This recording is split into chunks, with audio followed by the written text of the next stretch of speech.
Bueno, seguimos avanzando con el desarrollo, digamos, de la Corte Suprema de Justicia de la Nación. Recién hablábamos un poco de la composición que tiene, hablamos un poquito también de cómo es el procedimiento de elección de los mismos y los requisitos que se debe tener para ser ministro de la Corte Suprema de Justicia de la Nación. Ahora, digamos, previo a entrar a analizar la competencia que tiene la Corte Suprema de Justicia de la Nación, vamos a hacer un pequeño desarrollo, digamos, que tiene que ver con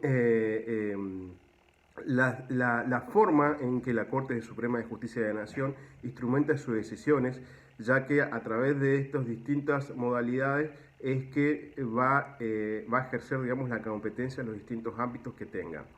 La Corte Suprema de Justicia de la Nación instrumenta sus decisiones a través de sentencias. Este es el acto típico que tiene el Poder es el acto típico que tiene la Corte Suprema de Justicia de la Nación en el plano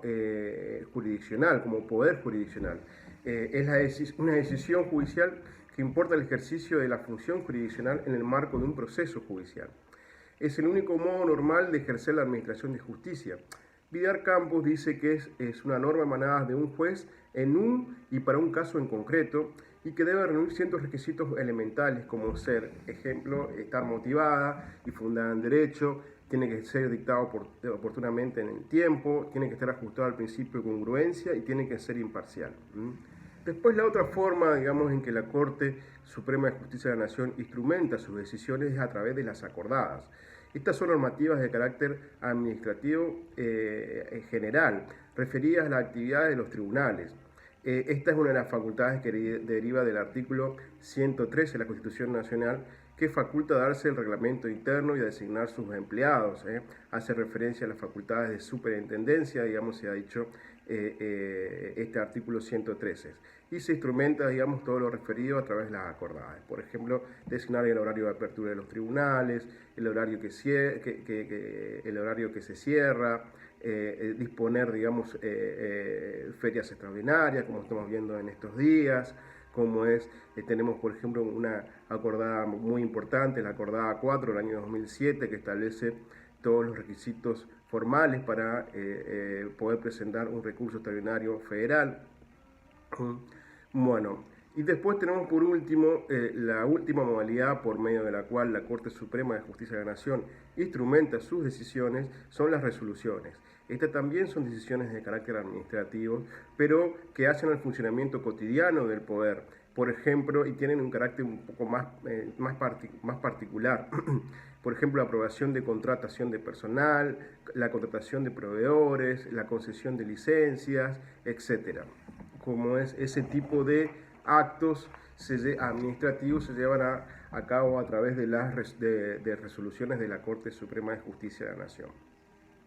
Bueno, entonces tenemos que tener presente que tanto las acordadas como las resoluciones son manifestaciones del ejercicio del poder de superintendencia que tiene la Corte Suprema de Justicia de la Nación en cuanto a cabeza del Poder Judicial. Pero tenemos que tener en cuenta que a partir de la reforma del año 1994, digamos, se introdujo como es la figura y el órgano del Consejo de la Magistratura, que está en el artículo 114 de la Constitución Nacional. Y le dio a este órgano, al Consejo de la Magistratura, la Constitución la puso a cargo, digamos, de las atribuciones relativas a presupuestos y a las sanciones disciplinarias. Entonces, esto fue sacado, digamos, del ámbito, por el constituyente, fue sacado del ámbito de la Corte Suprema de Justicia de la Nación y se las puso, digamos, bajo la esfera de lo que es el Consejo de la Magistratura. Obviamente que esto ha generado tensiones entre la Corte Suprema de Justicia de la Nación y el Consejo de la Magistratura con relación, digamos, a estas atribuciones que lo venía siempre ejerciendo la Corte y que por ahí, digamos, no está del todo dispuesta a delegarlas, digamos, en el Consejo de la Magistratura, porque importaría de alguna manera un menoscabo, digamos, del poder que siempre ha tenido. Bueno,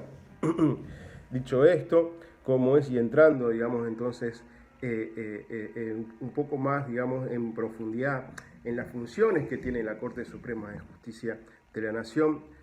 que se manifiestan a través de estos tres tipos de actos que vimos, digamos que son las sentencias, las acordadas y las resoluciones,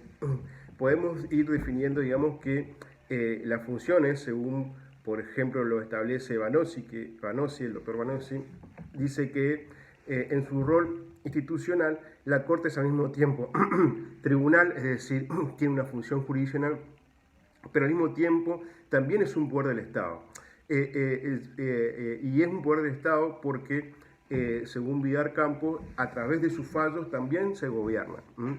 Pero hemos visto también que tiene una función administrativa a través del ejercicio de la superintendencia del Poder Judicial. Y a su vez, digamos, además de este rol como de esta función jurisdiccional y de esta función administrativa, la Corte Suprema de Justicia de la Nación también tiene una misión constitucional muy importante, que es la de asegurar la primacía de la Constitución mediante el examen de validez de las leyes federales y de las leyes provinciales, que incluso hoy ya se hace de oficio, y de resolver los conflictos entre la Federación y los estados federales, en las provincias vendrían. Entonces tenemos que esta función, digamos, de control de constitucionalidad que tiene, digamos, la Corte Suprema de Justicia de la Nación en cuanto máximo órgano nacional jurisdiccional, está ligado genéticamente al régimen federal en cuanto se estableció como una especie de mecanismo para garantizar, digamos, la cohesión del país, para garantizar la cohesión del país. Entonces, en este contexto de funciones que tiene la Corte Suprema de Justicia de la Nación, estas funciones de control, el constituyente allá en el año 1853 estableció el actual artículo 117 de la Constitución Nacional, que establece a favor de la Corte Suprema de Justicia de la Nación una competencia exclusiva y originaria para asuntos de gran importancia.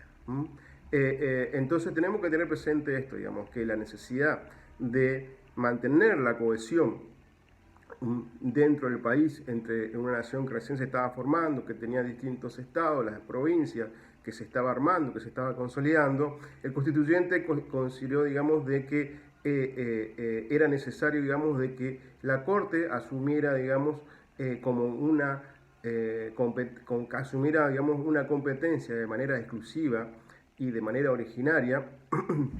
de algunas cuestiones que eran importantes a los fines de mantener, digamos, la integración del país y de resolver conflictos entre distintas normas federales y provinciales entre sí,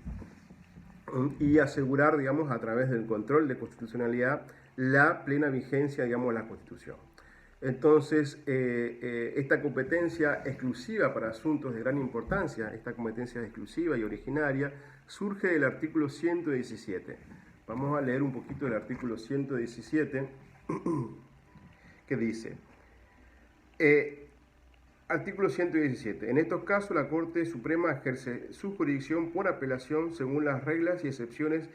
que prescriba el Congreso, pero en todos los asuntos concernientes a embajadores, ministros y cónsules extranjeros en los que alguna provincia fuese parte, la ejercerá originaria y exclusivamente. Entonces, de este artículo que hemos leído, surge claramente que hay dos causas de acceso, o dos vías de acceso a la Corte Suprema de Justicia de la Nación.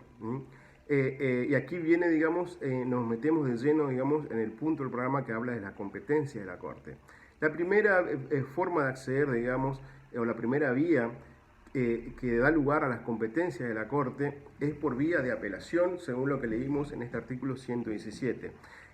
por vía de apelación de las resoluciones de los tribunales federales inferiores. Estas son es la casuística que está mencionada en el artículo 116 de la Constitución Nacional.